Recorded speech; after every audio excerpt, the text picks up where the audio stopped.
Graças a Deus, irmãos. Amém.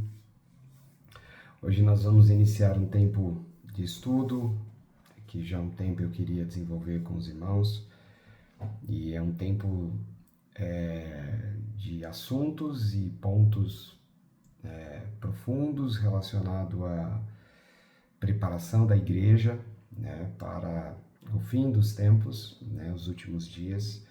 E esse estudo ele vai iniciar não no livro de Apocalipse, mas ele vai iniciar no livro que para Agostinho era considerado o quinto evangelho, né, da Bíblia, mas ele se encontra no Velho Testamento, que é um livro que mais fala sobre Jesus, é o livro que mais fala sobre o Messias, o livro que mais fala sobre a promessa, né, daquele que iria salvar a todos, encontrado no Velho Testamento, que é o livro de Isaías. Eu já vou pedindo que você esteja abrindo a sua Bíblia em Isaías 1. E o nome de Isaías tem um significado, né, de o Senhor salva. E não é à toa que esse profeta foi usado pelo Senhor de forma profunda e marcante em Israel para nos trazer um entendimento profundo de grande reflexão sobre a nossa posição diante do Senhor, a nossa relação com Deus. Aqueles que acham que a relação com Deus é uma relação social, né, como de um clube que de vez em quando a gente lê a Bíblia, tem algum tipo de contato, é muito diferente. Né? O que nós aprendemos é que Isaías é um livro que vem nos mostrar que a nossa relação com Deus precisa ser uma relação contínua, diária e profunda, porque isso traz consequências maravilhosas para quem segue. Mas aqueles que não seguem esse ensino que esse livro vai retratar aqui, olhando para Cristo, né, buscando essa comunhão com o Senhor, consequentemente vai, né, colher frutos amargos quanto a isso. Então, o livro de Isaías é um livro único no Velho Testamento, no sentido de que ele é o livro que mais trabalhou, né, de forma mais profunda, de forma mais abrangente, né, a preparação do caminho, né, a vinda de Cristo. É considerado por alguns aí, né, uma mini Bíblia, uma miniatura da Bíblia, porque ele é um livro muito completo. Assim como no Novo Testamento temos o livro de Romanos, marcante pela riqueza de detalhes, de ponta a ponta, como Paulo conseguiu trabalhar de uma forma muito abrangente também todo o Evangelho de Cristo naquele livro. O livro de Isaías carrega essa marca também, mais no Velho Testamento. E nós vamos trabalhar esse livro que de forma um pouco diferente dos livros que nós estudamos, né? Quando nós estudamos livros aqui, a gente sempre pega versículo por versículo, capítulo por capítulo, de ponta a ponta. E nós não iremos fazer dessa forma, né? Nós iremos, alguns capítulos não vão fazer parte do nosso estudo, e cada um deles nós vamos trabalhar e justificar o motivo, né? Alguns capítulos nós não vamos trabalhar de forma inteira, mas em partes. Claro, sempre aqueles que conhecem a gente e sabem como nós trabalhamos, sempre contextualizando, não tirando fora da linha, mas entendendo o significado da mensagem e absorvendo ali o contexto e a mensagem principal e os detalhes de maior significância que nós temos que extrair desses textos, né? Então, como de costume, nós vamos sempre orar antes de iniciarmos o nosso tempo aqui. Então, vamos aproveitar esse tempo para fazer isso, amém? Feche os teus olhos e fale com o Senhor e agradeça a Ele por tudo isso. Deus, nós somos gratos ao Senhor por este privilégio que é poder, Senhor, parar todo o nosso tempo e dedicar um pouco menos de 1 hora do nosso dia, Senhor, a meditar na Tua Palavra, a ouvir a mensagem transformadora que o Senhor nos traz. Eu te agradeço, Senhor, por tudo que o Senhor tem feito e faz através das nossas vidas e para com aqueles que fazem parte, Senhor, da nossa igreja, das nossas famílias. Nós agradecemos o Senhor porque o Senhor tem sido bom. O tempo todo o Senhor tem sido bom. Que o Espírito Santo que tem nos guiado até aqui possa abrir nosso entendimento e a nossa compreensão para enxergar, Senhor, a Tua vontade sobre cada um dos textos que iremos ler hoje, sobre cada ponto que o Senhor já revelando ao seu servo há muitos anos atrás e agora trazendo entendimento aos Teus filhos, Senhor, para compreender os propósitos e a Tua vontade sobre cada uma das nossas vidas. Fala conosco e guia-nos, Senhor, é o que pedimos a Ti, pelo nome do Senhor Jesus Cristo, Pai. Amém. Amém, queridos? Vamos abrir as nossas Bíblias lá no primeiro capítulo de Isaías. Isaías, um livro que foi escrito há um pouco mais de 700 anos antes de Cristo, com uma clareza muito forte de diferentes períodos em que Israel, passava. Para você ter uma ideia, já no versículo 1, Isaías mostra que ele escreveu este livro, não foi num momento da sua vida, mas foi ao longo de toda a sua vida. Então, as fases, os anos, as décadas que foram se passando, Isaías foi trazendo entendimento, trazendo compreensão sobre os propósitos do Senhor para Israel, na qual aqui Isaías, como Daniel, também teve essa experiência. Ele cruzou 4 reis, foram passando por Israel, e Isaías permanecia como profeta do Senhor, trazendo compreensão sobre as vontades e o plano e o propósito do Senhor para com Israel. Então, não é um livro que foi como uma carta de Paulo, que ele para e escreve e envia. Esse livro ele foi sendo escrito ao longo do tempo, ao longo dos anos, com as experiências e aquilo que Isaías foi vivendo e passando. Por isso ele é um livro longo, extenso, porque ele acompanhou a vida de Isaías e não foi escrito, sentou e foi relatado, este livro. Então, esse entendimento nós precisamos ter, porque nós vamos ver de forma muito orgânica e clara como ao longo dos capítulos Isaías, ele não é que ele muda, ele vai sendo aperfeiçoado, ele vai sendo melhorado. Isso é muito claro nesse livro. Então, começando lá no capítulo 1, versículo 1, Isaías começa dessa forma.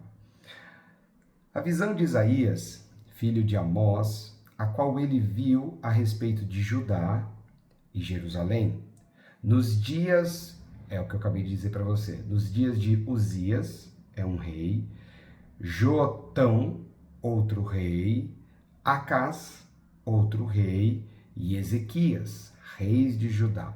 Então, tudo que vai ser tratado neste livro foi durante o período dos 4 reis aqui mencionado. Então, não foi um livro que foi escrito num momento específico, uma fase da vida de Isaías, mas foi um livro que foi sendo escrito ao longo do tempo e circunstâncias diferentes. Então você vai ver que no início Isaías relata uma situação de grande tranquilidade em Israel, no sentido de que o povo estava bem financeiramente, o povo não estava envolvido em guerras, o povo estava vivendo a sua vida, aos olhos de Deus, errada, mas socialmente falando, estava tudo sob controle. E você vai ver que ao longo do tempo, isso muda. Por quê? Porque é um livro que foi sendo escrito ao longo do tempo e não numa fase específica, num ano ou num mês específico da vida de Isaías. Seguimos versículo 2. Ouvi, ó céus, e presta ouvidos, tu, ó terra, porque fala o Senhor. Criei filhos e exalcei-os, mas eles prevaricaram contra mim. O versículo 2 desse primeiro capítulo já nos traz uma compreensão sobre uma característica marcante do Velho Testamento.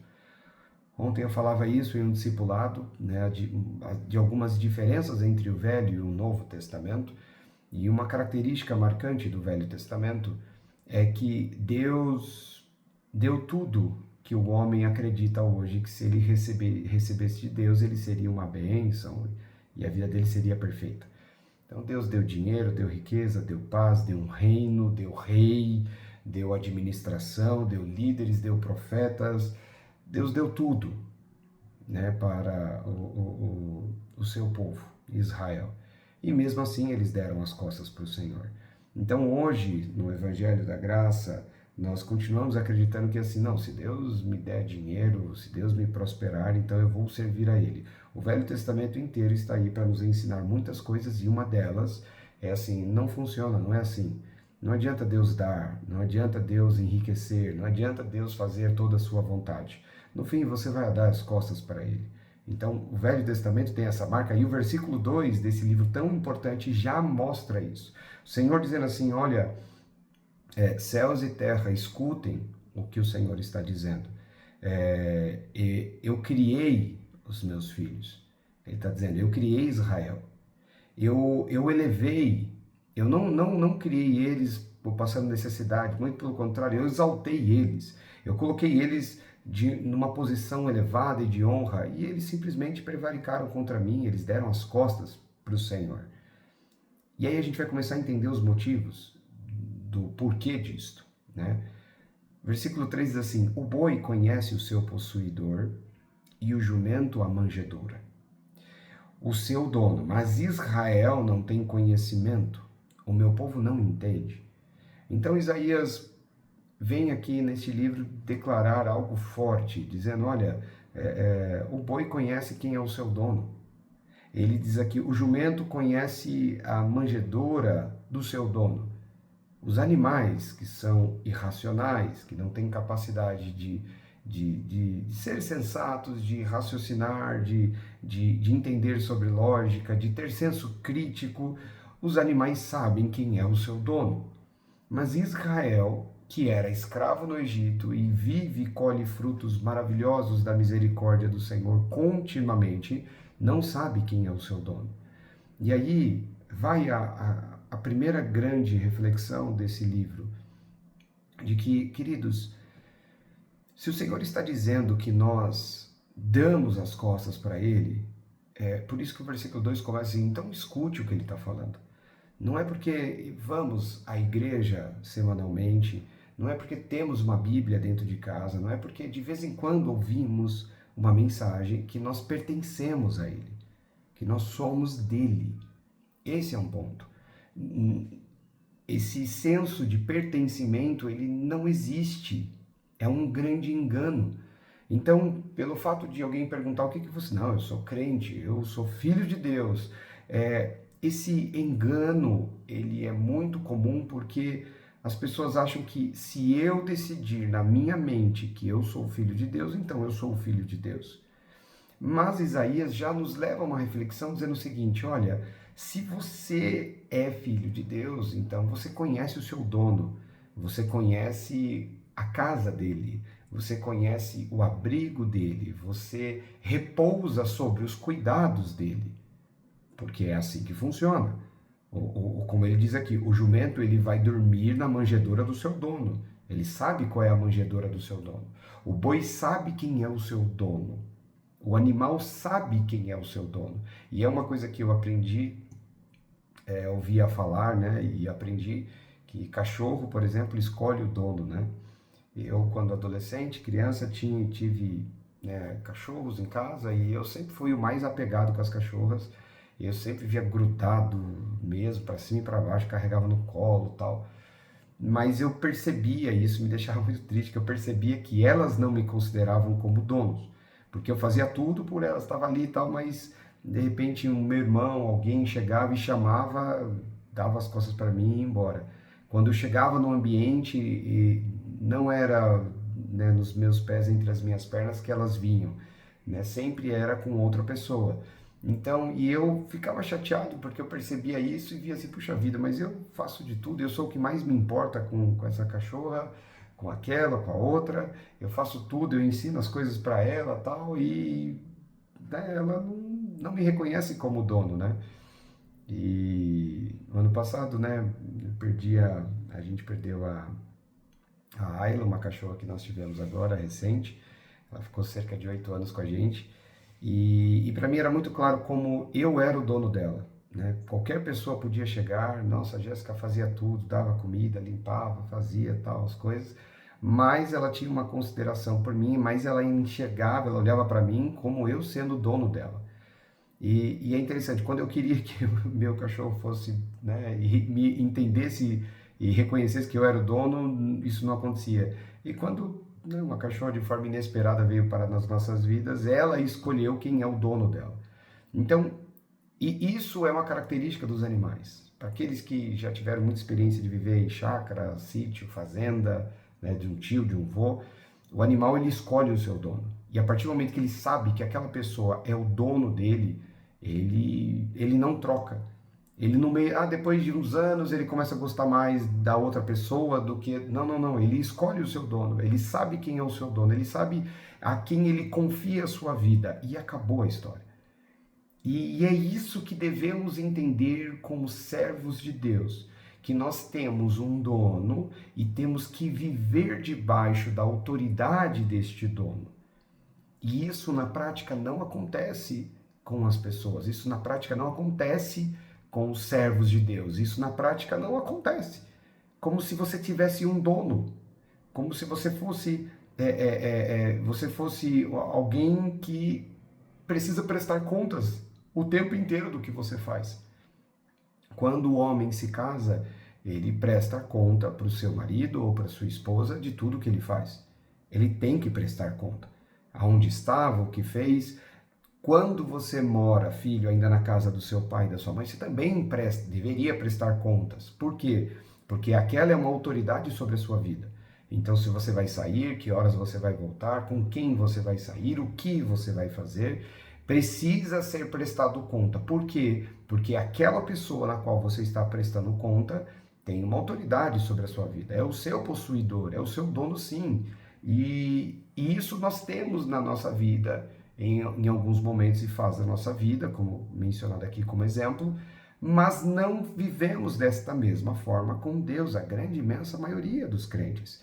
Não enxerga Deus como seu dono, como seu possuidor, na qual você precisa prestar contas, na qual você precisa pedir permissão, na qual você tem que mover as peças somente depois dele permitir, na qual você só tem que fazer aquilo que agrada a ele. E se ele nos resgatou, lembra, a Bíblia diz que ele nos remiu e comprou. Remir é pagar a dívida do escravo para que ele fique livre. Só que ele não só remiu, ele também comprou. Então, olha, estou pagando para você se libertar da escravidão, e como você agora está livre na praça, seu passe está livre, eu vou comprar você, porque agora você é meu. Então, nós esquecemos e não vivemos como se Deus fosse o nosso dono. Nós fazemos o que queremos, dormimos aonde queremos, fazemos do jeito que nós queremos, criamos as nossas próprias regras e nos esquecemos dos princípios que regem o nosso dono. E é essa reflexão que Isaías começa. E você pode pensar assim, mas eu quero fazer do meu jeito, eu quero fazer segundo a minha vontade. Olha os versículos que estão mais à frente, em que contexto ele está inserido? Ele está falando para quem entende que Deus é o seu dono. Versículo 4. Ai da nação pecadora, do povo carregado de iniquidade, da semente de malignos, dos filhos corruptos, ou corruptores, ok? Deixaram o Senhor, blasfemaram do Santo de Israel, voltaram para trás. 5. Porque serias ainda castigados, se mais os rebelareis? Toda a cabeça está enferma e todo o coração fraco. Desde a planta do pé até a cabeça não há neles coisa sã, senão feridas e inchaços e chagas podres, não exprimidas, nem ligadas, nem nenhuma delas amolecidas com óleo. A vossa terra está assolada e as vossas cidades abrasadas pelo fogo, e a vossa região, os estranhos a devoram em vossa presença, está devastada como em uma subversão de estranhos. Vamos lá. O que tem de crente dentro das igrejas que está com a vida destruída e na teoria já está servindo a Deus há tantos anos, há 2 anos, 3 anos, 4 anos, 5 anos, 10 anos, e a vida é uma bagunça. e tudo está de ponta cabeça e nada acontece e não existe uma transformação real e não existe prosperidade, não existe um amadurecimento e não existe função dentro do corpo e causa problemas, como foi mencionado domingo, né? E algumas pessoas ao longo da semana repetiram isso, lembrando, se destacando de uma frase que falamos, né, no último domingo, né? São carroças vazias que fazem muito barulho e não produzem nada. E ficam ali se perguntando, mas por que não dá certo para mim? Por que as coisas não acontecem? Porque você não vive uma vida cristã como se você tivesse um dono. Se você vivesse uma vida cristã como se você tivesse um dono, no qual é o Senhor, isso não aconteceria. Então, do versículo 4 até o versículo 7, Isaías já mostra a consequência daquele que não vive uma vida como se Deus fosse o dono dele. Então, se você fala que é crente, que é cristão, mas não vive como se Deus fosse o seu dono, todas essas coisas estão ao seu alcance. São versículos pesados, difíceis, 4 versículos difíceis de ser digeridos, mas é a realidade. Pelo fato de você não ter o Senhor como seu dono e você ser possuído por Ele para fazer somente o que lhe apraz, não o que é bom para você, mas aos olhos dele, então você está sujeito a isso. Isso é um fato. Não se questione, não se discute. Olha em que contexto esse versículo 8 famoso está sendo escrito. No versículo 8 ele diz assim: E a filha de Sião se ficou com a cabana na vinha, como choupana no pipinal e como cidade sitiada. Presta atenção. Se o Senhor dos Exércitos não deixaria algum remanescente, já como Sodoma seríamos semelhante a Gomorra. Ouvi a palavra do Senhor, vós, príncipes de Sodoma. Olha como ele fala isso. Prestai ouvidos à lei do nosso Deus, vós, ó povo de Gomorra. Porque esse forte texto, aqui 8, 9 e 10 que acabamos de ler, eles são textos explícitos mostrando o seguinte: Israel está vivendo como aqueles que viviam em Sodoma e Gomorra. E pela misericórdia do Senhor, ele ainda não fez o que ele fez com Sodoma e Gomorra. Olha que interessante. O Senhor está dizendo que os crentes limpinhos, né, bonitinho, que vão para a igreja, que louvam, estão vivendo uma vida tão podre como aqueles que viviam em Sodoma e Gomorra. Isso vale para mim e para você, queridos. Nós precisamos nos consertar. Esse capítulo 1 é um chamado para nos consertar e viver e fazer aquilo que é necessário, como se fôssemos, porque é o que nós somos, como se tivéssemos um dono, e esse dono não aceita o que estamos oferecendo. Agora vem o versículo 11. De que serve a mim a multidão de vossos sacrifícios, diz o Senhor? Já estou farto dos holocaustos de carneiros e da gordura dos animais nédios. E não folgo com o sangue de bezerros, nem de cordeiros, nem de bodes. Quando vindes para comparecerdes perante mim, quem requereu isso da vossa mão? Que viesse a pisar nos meus átrios? Então o Senhor fala assim: olha, eu estou cansado do que você vem me oferecer. Porque você vem, você vai para a igreja, você louva, aí você canta lá cânticos que exaltam o Senhor, e o Senhor não está recebendo esses louvores, não está recebendo as suas lágrimas, não está considerando nada disso. Por quê? Porque não adianta você chegar lá e gritar, e clamar, e pedir: ó Senhor, faça isso, me ajude, se você não vive como se Ele fosse o seu dono. E esse versículo 12, ele é um versículo, não é irônico, queridos, é a verdade explícita. Eu vou ler de novo. Quando vindes para comparecer de perante mim, quem requereu isso de vossas mãos? Que viesse a pisar nos meus átrios? Não tragais mais ofertas de balde, incenso para minha abominação, é também E também as festas de lua nova e os sábados e a convocação da congregação, não posso suportar iniquidade nem mesmo ajuntamento solene. Ele começa dizendo o seguinte: eu pedi para você vir à igreja? Quando foi que eu pedi para você vir para a igreja? Trazer alguma coisa para mim? Trazer como se aí você pode pensar assim, não, esse texto aqui é contraditório. Por quê? Não, porque em inúmeras passagens bíblicas o Senhor diz, está lá em Malaquias, trazei os dízimos, oferta à casa do tesouro, congregai-vos, né, vinde, subi o monte de Sião para, né, cultuar ao Senhor, e tantos versículos dizendo o Senhor convocando o povo dele para vir para o culto, para a igreja, para cultuar. E aqui ele está dizendo assim, eu não chamei você. Queridos, a Bíblia não está se contradizendo. O que o Senhor está dizendo é o seguinte: sim, eu sempre convoquei o meu povo para vir congregar. Sim, eu sempre chamei o meu povo para vir adorar no templo, né, na casa de oração. Mas eu chamei o meu povo, eu não chamei você. Você vem e você nem é meu povo. Entende o que ele está dizendo? Bom, o boi conhece o seu possuidor, o jumento a manjedoura do seu dono, mas você não sabe quem é o seu dono. Então, eu convoco para vir cultuar, o meu povo vem me cultuar. Eu não chamei você, você não faz parte dele. Porque se fizesse parte dele, viveria como se fosse, né, como se o Senhor fosse o seu dono. Então você não é bem-vindo na casa do Senhor. Você não é bem-vindo oferecendo sacrifícios ao Senhor. Você não é bem-vindo porque ele nunca chamou você. Ele chamou o seu povo. Não curioso, não aquele que não pertence a ele, não blasfemo, não o iníquo. Não, esses ele não chamou. Ele chamou aqueles que pertencem a ele. Estão entendendo?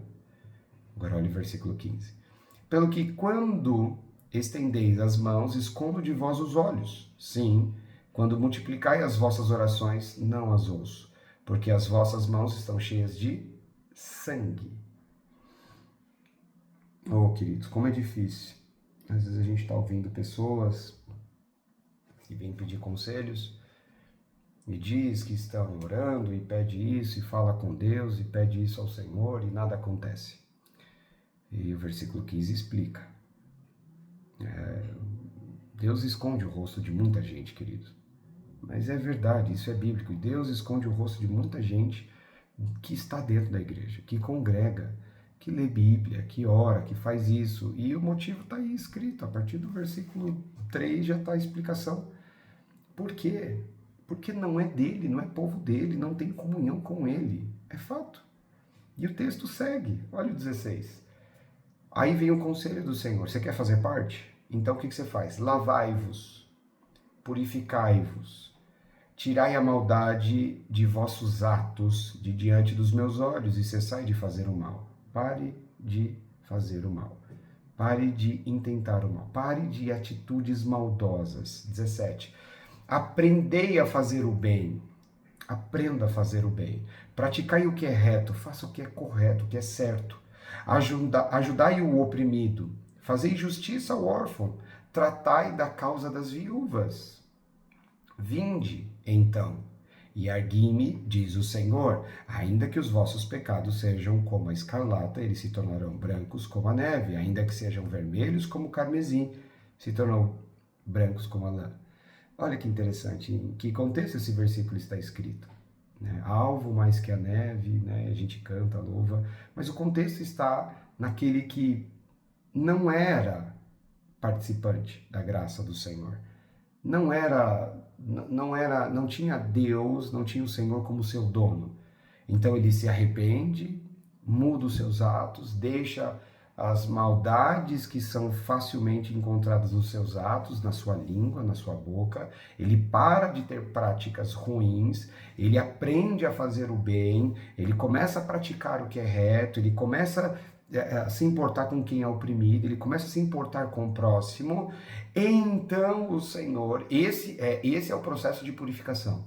Quando você muda suas atitudes, o processo de purificação ele é ativado por isso. Quando você muda o seu comportamento, então você começa a ser alcançado pelo Senhor, purificado por Ele. Entende? Versículo 19. Se quiserdes e ouvirdes, comereis o bem desta terra. Queridos, vocês não têm ideia de como tem crente que lê esse versículo 19 e abraça e, eu tomo posse, é isso mesmo, Senhor, eu creio, se quiserdes e ouvirdes, comereis o bem desta terra. Nem entende o que esse versículo está dizendo. Olha o contexto na qual ele está inserido. Como é que ele começou lá, o versículo 1 e 2, principalmente o 2? Ele começou falando assim, ei, céus, terra, escute o que eu vou dizer. E aí ele veio batendo. Então, quando ele chega no versículo 19, ele fala assim, se você quiser e ouvir o quê? Tudo que foi dito, até o versículo 18. Se você realmente quer, escute tudo isso que foi falado e ponha isso em prática. Se você colocar isso em prática, então você vai comer do bem desta terra. Esse comer o bem desta terra não é porque você leu o versículo que o versículo pertence a você. Não é porque você é alfabetizado e leu o versículo 19 do capítulo 1 de Isaías que ele está falando com você. Lembre-se, essa Bíblia, esses textos, esses versículos podem ser lidos por qualquer pessoa que seja alfabetizada. Qualquer pessoa. Mas não significa que esses versículos são para estas pessoas. Deus faz acepção de pessoas? Não é sobre isso. O texto mostra. O texto, tudo que, se quiserem ouvir, comereis o bem desta terra. Para quem ele está dizendo isso? Para quem conhece o seu dono. Para quem vive a servir o seu dono. Para quem não vive a servir o seu dono, isso não é para você. Então, se você quer, ouve o que foi dito. Aplica isso, que você vai comer do bem desta terra. Entende em que contexto esse versículo está inserido? Famosíssimo, e que as pessoas amam. Versículo 20. Mas, se recusardes e fordes rebeldes, sereis devorados à espada, porque a boca do Senhor o disse, e se ele disse, acontece. 21. Como se fez prostituta a cidade fiel, ela que estava cheia de retidão, a justiça habitava nela, mas agora homicidas. A tua prata se tornou escória, o teu vinho se misturou com água. Os teus príncipes são rebeldes e companheiros de ladrões. Cada um deles ama os subornos e corre após salários, e não fazem justiça aos órfãos, e não chega perante eles a causa das viúvas. Portanto, diz o Senhor Deus dos exércitos, forte de Israel: consolar-me-ei acerca dos meus adversários, e vingarei-me dos meus inimigos. Voltarei contra ti a minha mão, e purificarei inteiramente as tuas escórias, e tirar-te-ei toda a impureza. E te restituirei os teus juízos como eram antes, e os teus conselheiros como antigamente. E então te chamarão cidade de justiça, cidade fiel. Sião será remida com juízo, os que voltam para ela com justiça. É interessante porque Isaías, nós vamos falar disso em outros capítulos um pouco mais para frente, mas Isaías trabalha muito sobre isso. Ele fala muito sobre estar no topo e depois ser abatido e depois ser reerguido. Então ele vai dizendo que, olha, para você cair basta estar de pé, para você cair basta estar no topo, né? Não existe queda para quem está embaixo, não existe queda para quem está no poço, e a queda só existe para quem está de pé. Quem está no chão não corre risco de queda. E ele está falando exatamente isso para Israel. Vocês estão bem, vocês têm comida, vocês têm dinheiro, vocês não estão em guerra, vocês têm uma casinha para morar, vocês têm um templo para congregar, vocês têm as leis, vocês podem bater no peito e dizer que vocês são povo de Deus, que vocês foram resgatados do Egito, todas essas conversas. Vocês podem fazer tudo, podem falar tudo isso e é uma verdade, ok? Ok. Só que é só uma questão de tempo. Em breve você vai ser abatido e destruído, se você não se consertar. Então, percebe que o texto ele é criado exatamente nessa linha de conserto. mas ele está pedindo para que o povo venha se consertar antes de cair. Porque a queda está sendo desenhada, a queda está sendo projetada. Está muito claro que isso vai acontecer. E Isaías, como todo mensageiro do Senhor, traz esse alerta ao povo para que isso não venha acontecer. Então, antes que você caia, conserte-se. E é isso que esse texto quer dizer. Então, se você não tem o Senhor como seu dono, se ele não é o seu dono, então busque ser possuído por ele. Busque ser dominado por ele. Busque ser guiado por ele. Ainda dá tempo de se corrigir. E aí ele vem trabalhando exatamente sobre isso. Então, se você corrigir os seus passos, então olha que bênção, o Senhor vai fazer isso, você vai fazer parte desse exército forte de Israel, ele vai restituir os juízos, a corrupção ele vai tirar do meio, ok? Então, o texto é muito claro até aqui, no versículo 27, que se você se arrepender e corrigir os seus passos, o Senhor vai restabelecer a sua vida, as coisas que precisam acontecer e como devem acontecer. O Senhor vai cuidar de você.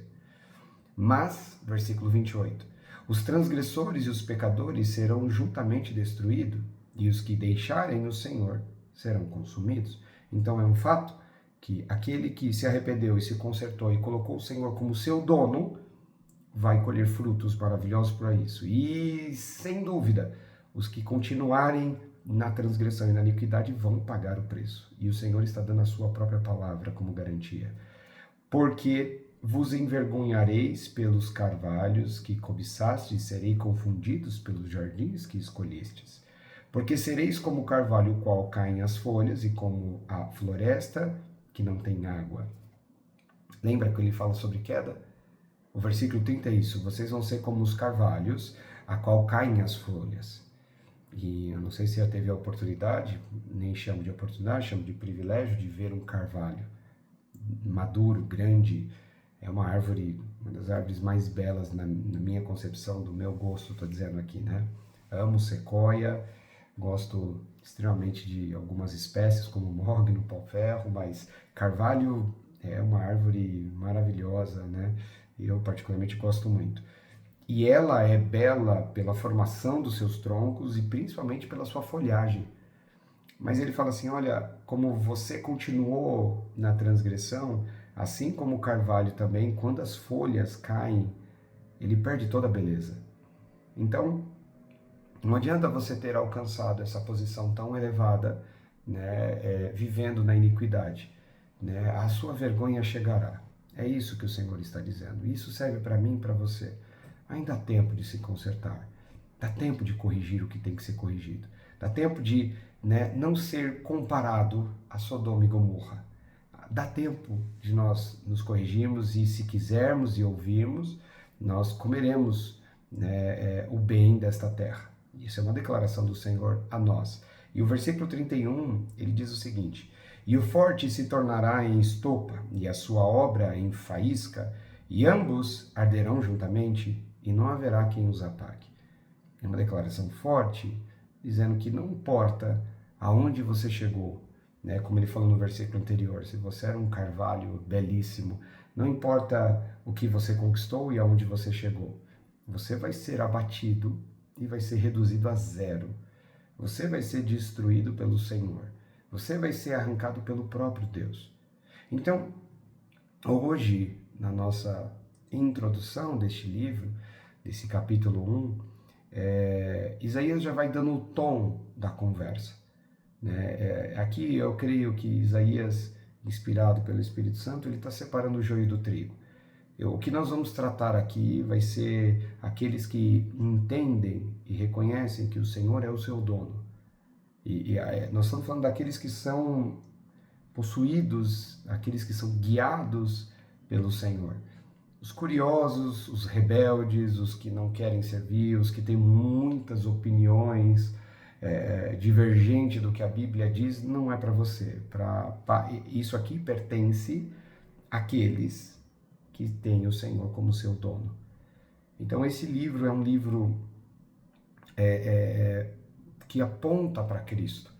Mas antes de começar a tratar sobre o Messias, sobre a sua obra e sobre o que ele iria fazer e o que ele queria e o que ele veio trazer sobre a terra para com as nossas vidas, Isaías sobe o tom de forma dura e ríspida para exatamente separar o joio do trigo. Esse livro não está sendo escrito para os pecadores, mas está sendo escrito para aqueles que precisam e querem ter o Senhor como seu dono e seu possuidor. Para aqueles que querem comer do bem desta terra, para aqueles que querem viver debaixo da vontade do Senhor.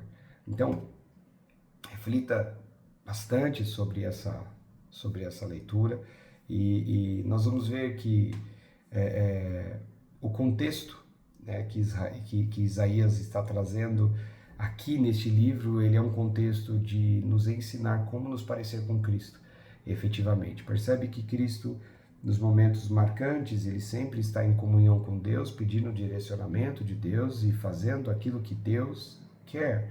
Senhor, fiz o que o Senhor me mandou fazer, cumpri a missão que o Senhor me deu, terminei a carreira que o Senhor me deu a cumprir, fiz o que era necessário. Está aqui, todos os que o Senhor me deu, nenhum se perdeu, a não ser aquele que era o filho da perdição. Percebe que ele sempre está prestando conta para um dono. Ele sempre está prestando conta e falando, olha, cumpri a fase 1, cumpri a fase 2 do seu plano. Eu sou um servo que estou aqui para cumprir o plano do Senhor. Entende que essa é a toada já do início deste livro. E é isso que nós temos que pensar e refletir bastante sobre isso.